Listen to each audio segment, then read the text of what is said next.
what this is all about, is your right to freedom of speech. What made America great is an independent, vigorous press. If a jerk burns a flag, America is not threatened. Political speech is the heart of the First Amendment. For expressing their religious beliefs. Now is the time to make justice a reality for all of God's children. Our guest today is widely credited with transforming American television, producer and writer Norman Lear.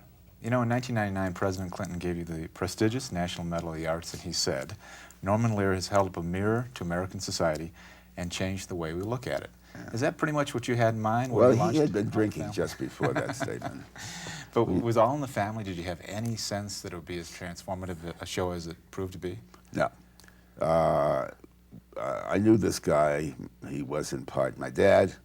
My dad used to call me the laziest white kid he ever met. I'd tell him he was putting down a race of people to call me lazy. He'd scream at me. That's not what he was doing, and I was also the stupidest white kid he ever met. So we were doing something we all felt comfortable with. Everybody lived through some of that. Everybody, if that happened to be my dad, a couple of other writers, it was an uncle, the director, it was somebody else related to him. And we were doing what we thought, first of all, was funny. We used to talk all the time about let's bring them to their knees. You know, we weren't looking for easy laughs or guffaws or ha-has or teas. We were looking to bring them to their knees. And yet, at the time it went on the air, 1971, yeah. This was not too far removed from the Smothers Brothers fighting with their network about content. Did the network have any sense of the kind of show you were bringing? And do you remember the initial reaction to the pilot? Oh, yeah, no, the network did, because it took 3 years to get on the air. It was made with Carol O'Connor and Gene Stapleton in 1968. ABC made it, laughed at it, afraid to put it on the air. And what did CBS see that other networks didn't see?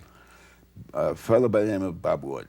He came into a new president at CBS and wanted something different. The Hillbillies, Petticoat Junction and such were the reigning comedy stars on the network.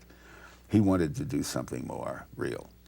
And so he put it on. He had Bob Wood put it on.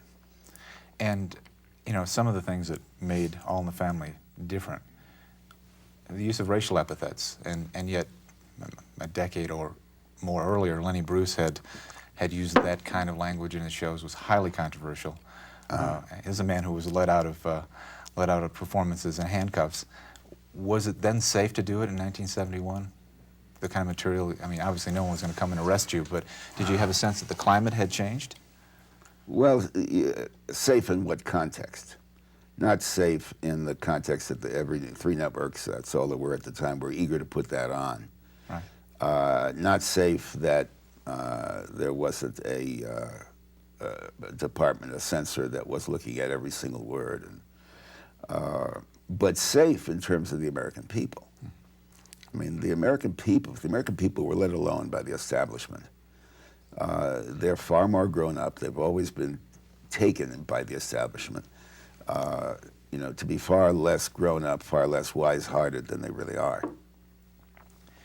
And I have to believe that CBS, even though it signed off on the show, felt positively about the show, had to gird itself for the night that it went on. They did. They put on a couple of hundred extra telephone operators. Most of them wasted their time. There just wasn't a big fallout. They thought some state would secede from the Union. You know, nothing like that happened. And they thought that from time to time on different episodes, different subject matter, terribly concerned that the world would fall apart. And of course, you know, there are many ways, the establishment found many ways of putting the American audience down. They have the intelligence of a 13-year-old was one of them. Nobody ever lost money underestimating the intelligence of the American people was another one. And that was all nonsense. To what extent was Carol O'Connor's personality critical of making all that work? The characterization of Archie Bunker? Carol was Archie Bunker. There is no Archie Bunker. You know, there's some paper, 40 pages lying around that says Archie Bunker on it. But the manifestation of Archie Bunker is 100% Carol O'Connor. Can you talk a little bit about, you mentioned some episodes that you were tougher to get on the air or led to some discussions. what was sensitive in the early years of All in the Family? My mind goes over a number of shows. I'm sure it doesn't have to be All in the Family we're talking about. Sure. I like telling good stories where the other guy comes out smart also. There was a fellow at Maude. We wrote a Maude. Walter was cheating on her for just a moment, or emotionally cheating on her. Came very close to making it physical, and she finds him, and there's a penultimate moment where she says, "Walter, you son of a bitch," and it went in. And Bill Tankersley, a wonderful man at CBS, head of program practices, the euphemism for censor, and he called me and said, "Norman, you know, you're not going to do that." I said, "No, of course we're going to do that." No, he said, what else do you want to do?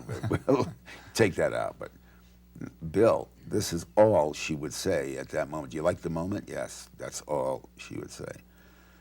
He said, that isn't all. There's got to be something else. Anyway, after a long conversation, I said, he was in New York, I in Los Angeles, and I said, I'll tell you what, because I knew I was dealing with an honest man. You think of what she could say that would be as good as what she says, as right for the moment, as right for her character, as fulfilling with the audience, and we'll do it.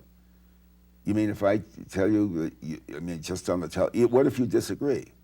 I said, if you look me in the eye and say, you believe it, I'll do it. You get your way. So he said, deal. And 3 days called me back and said, damn it, I haven't been able to think. I mean, it's right, but it's wrong for us, Norman. Bill, we have a deal. And he let it go. He let it go. And again, no state seceded. Now here you are with one of the most popular shows ever in All in the Family, and you're looking at other shows to do, and it had to be an unusual feeling that although you make the point that you wanted to make people laugh and bring them to their knees, you also recognize you were having an impact on people and the way they looked at the world and the way they looked at society, and then I would think that would create a tremendous burden on the next show. The next show would have to say something and be a statement that it would be very hard simply to go to entertainment. And of course, you launched Maude, and what was the thinking behind that show?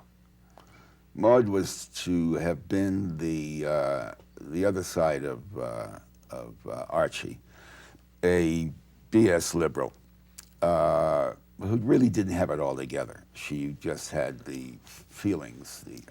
Archie had the fear of tomorrow, of progress, which made him react the way he did. She had those progressive leanings, but never took the responsibility to know what she was talking about. So she was the other side, we thought, of Archie. And of course, the most controversial show in that series had to do with Maude and illegal abortion, the first. But then again, with Tankersley's help, we did 2 episodes that resulted in her abortion. But as a result of those talks, we provided in the 2 episodes a friend of hers who was pregnant with her 6th child, was virtually the same age, and couldn't conceive of not having that 6th child, and was in financial circumstances that would make that very difficult. And she had her child. So we did everything we could to make it even-handed. And America, again, when it went on the first time, accepted it. There was just no problem. But by the time the rerun came along 4 months later, the religious right had gotten its act together, and they were lying down in front of cars, Bill Paley's car in New York and my car in Los Angeles, and all the carrying on started then. But people did not, unpushed or tunneled, just didn't react badly. And yet, when you planned that show, what were you trying to do? You were trying to entertain, but this was tough subject matter. Were you trying to give people... You sit down, we were a number of senior people, senior that is, over 30, 40, some in our 50s, and we scraped the barrels of our own experience. And abortion you know, is something we live with in our families and among our friends every day of our lives. And we graduated, we tended to look at those subjects that touched us the most. It never escaped our knowledge that people laugh hardest when they care the most too. So those subjects are the ones we knew we could wrench the kind of laughter that brings it to your knees. And so we took the tough subjects, but the ones we all experienced, and we dealt with them out of our own experience. So it was, I don't know, just normal theater. You describe a process, though, where you're going to take on a tough subject, and somebody who is the censor comes in and says you can't do that, and then through rational discussion you come to a position where you get to do what you want to do. Did you lose some of those? Can't think of one. Really? Can't think of one. Was turned away from a subject or two because we agreed that we didn't have it beat, but can't think of one we didn't do. What's a subject you can't really do? I don't remember if we ever tried incest. I think you could. I think you could. We just didn't get it. We didn't get it right. There were a few subjects like that that took much too much time.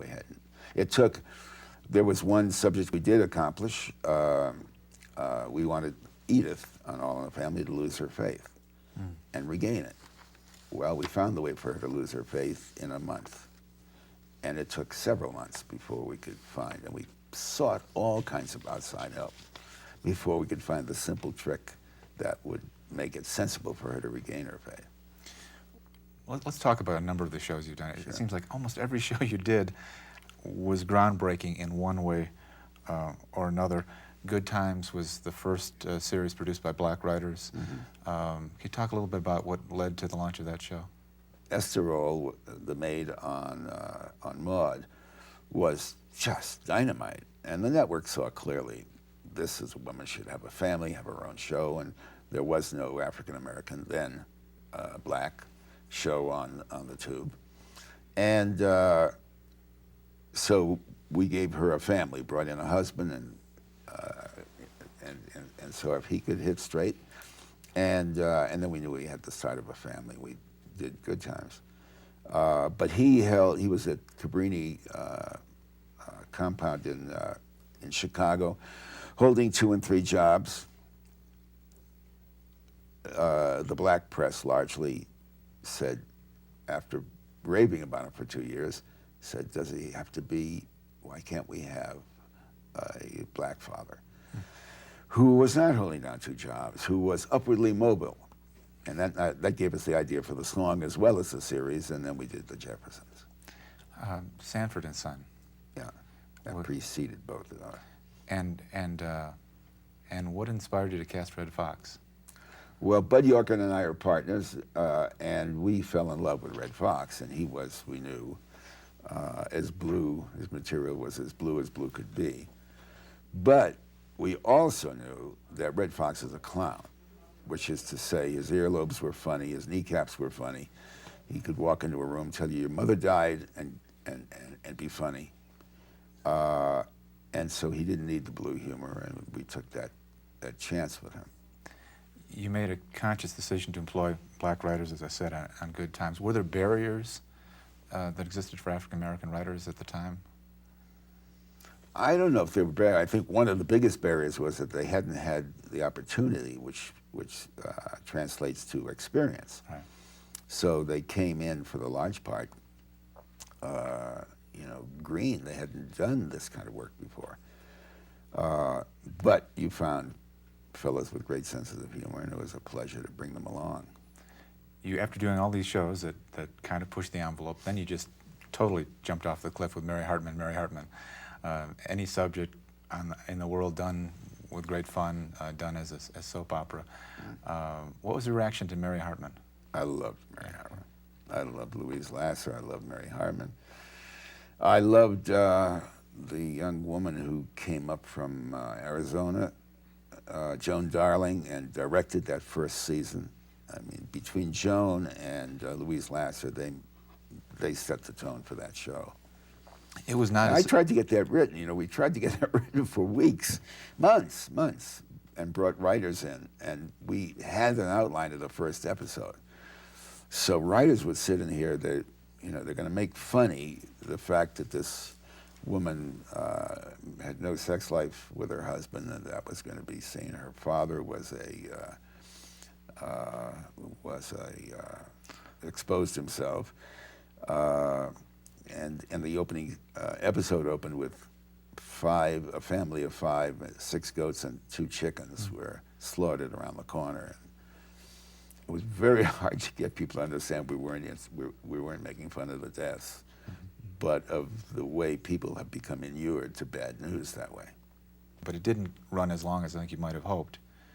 No, remember, I wanted to tighten the bow and put it away at the end of the first year. Begged to be allowed to do that because Louise was tired. All of us, we were tired. This was 5 nights a week. People may not remember now. Right. 5 nights a week. And soap opera is one thing, but soap opera that wants to be funny and contemporary is quite another thing. But they, for business reasons, wouldn't let it happen. I'm sure you've heard it said that today, in an era of political correctness, you couldn't get All in the Family made. Do you buy that? It's quite possible. I tried a show called 704 Hauser, which took place in the same house. All the white people have left. It's now a black neighborhood, and a family where they're raising a son who the father thought he was raising to be one of the great liberal justices, and he's turning out to be much more in the image of Judge Thomas. And he's married, or not, intending to marry a Jewish girl. So we had all of that going. And I know they bought 6, I think they only aired 4. And it was good. It was good, but I think there was that case. They were afraid of it. You care a great deal about civil liberties. In 1982, you started the People for the American Way. What prompted that organization? What led you to put that together? It was the influx of religious fundamentalists. Pat Robertson, Jerry Falwell, Jimmy Swaggart, a whole array of them, far more than exists today. And one day I heard Jimmy Swaggart pretty much asking people to pray for the death of the Supreme Court. Something as wild and insane as that. But I saw enough of it to scare me. It was not my America. And so I did it. I didn't sit down to start an organization. I sat down to do what I do. So I did a 60-second television spot that had a hard hat, not unlike Archie, sitting on a piece of factory equipment. And he simply said, look, my kids and I, we don't agree politically. My wife and I find different ways to think about things. And here come these ministers on television and radio and in the mail trying to tell us on a whole bunch of issues we are either good Christians or bad Christians, depending on their political point of view. That ain't the American way. And that's the way it ended. That ain't the American way. I finished it. I had 3 of them, and I liked them. And then I realized, my God, I'm going after the religious right. I got all these strikes against me. I'm Jewish. I'm wealthy. I'm a product of the Hollywood community. All of those terrible buzzwords. You can't go after that way. So I had a nice relationship with Father Hesburgh at Notre Dame, and I went to Notre Dame and I showed him this spot. And he sent me to a dozen others, gave me a list of a dozen others. I traveled around the country. And in some religious leader's office, somebody said, these, we'll all endorse these. They're right. We're concerned about the torture of Scripture in addition to all of your policy and political concerns. But you ought to set something around it. It's going to take more than this because this is something that's going to be here for a while. And then somebody said, you ought to call it People for the American Way. Take his last line and call it People for the American Way. And that's how the organization came about. I know the People for the American Way believes in respect for all people, respect for all faiths, believes strongly in the First Amendment, And yet, as we mentioned in terms of could you get All in the Family on the air today, there is this kind of collision between people who say, I believe in free speech, and others who say you can't say something that might offend someone of a race or religion. How do you reconcile that? That freedom of speech may be limited by some who would seek to do it to help ensure equality? I don't reconcile it. It just has to be, it has to be fought at every step. In no way do I think everybody should be allowed to say everything, You'd put some limits? But well, it's the fire, screaming fire in a crowded theater thing. You'd have to press hard to think of. I remember when the Nazis wished to march at Skokie, Illinois. I am a supporter of the ACLU, and I did something extra at that time to help them allow the Nazis march. And some friends walking past my gate on an early morning walk at 6:30 one morning called me and said, "There's a dead pig, and spikes. A dead pig had been spiked to my gate." And this was done by a Jewish organization. So I don't know how that relates to your question, but it came quickly to mind. We do an annual survey asking Americans how they feel about freedom of speech, and most recently, a majority said you should not be allowed to say anything in public if it might offend someone of another race or another faith. That would have limited your television options in the 70s. What's going on out there? Well, I think it's a result of 9/11. It's being used, people's feelings are being used and manipulated to protect the right to invade privacy, to restrict speech, and we don't have anybody that I can think of in American life at a sufficient bully pulpit that's helping. We're not a nation that gets context with its news and information. There is no context. You get the buzz, you get the 30-second, you get the bumper sticker news, and the context you don't get. So I think if things were explained, if people had a way to understand that what the decision they're making this moment, the freedom of speech that's being avoided now or crimped now, will have some effect later, and that incrementally these things grow, and what that has meant historically, and how this has happened before. Nothing is new. That just doesn't seem to exist. It seems like any time in our history there's some form of popular culture or entertainment that faces a backlash, and some of your shows did that. I think currently a show that has prompted a lot of negative feedback is South Park. What's your opinion of that program? I have a 13-year-old son who's here at the festival today. South Park is one of our greatest bonding experiences. We watch South Park and we roar. And, there's nothing in South Park that isn't evocative. And the worst thing about it, which is the best, is that it's evocative. You talk about it afterwards. That, by the way, is the best thing I can say about anything I think I accomplished. I am convinced people talked about the shows afterwards.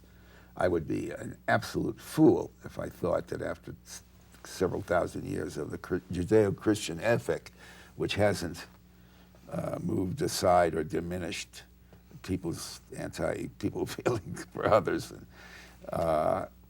that a little situation comedy was going to have had that kind of major effect.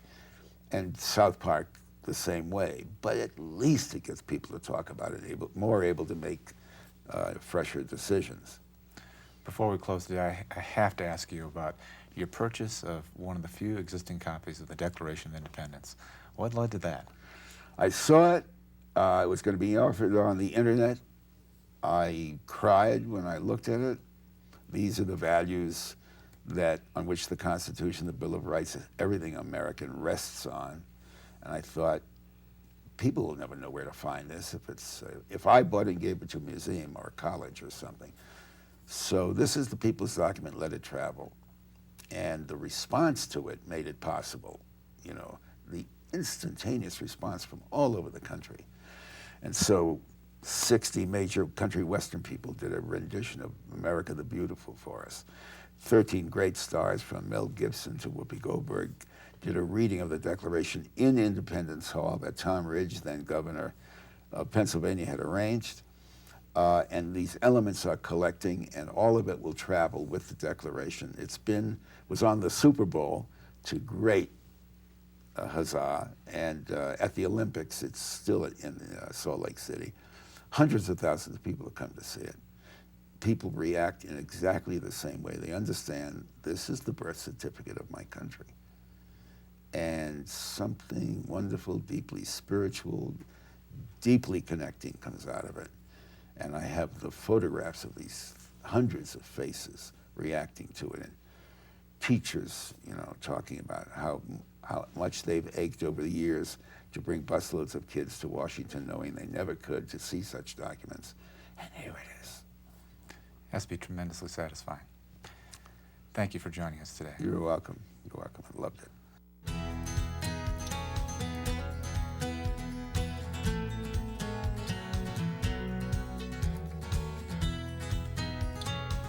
Join us next time as we continue our discussion on free expression and the arts. For more information about Speaking Freely, visit our website at www.speakingfreely.org.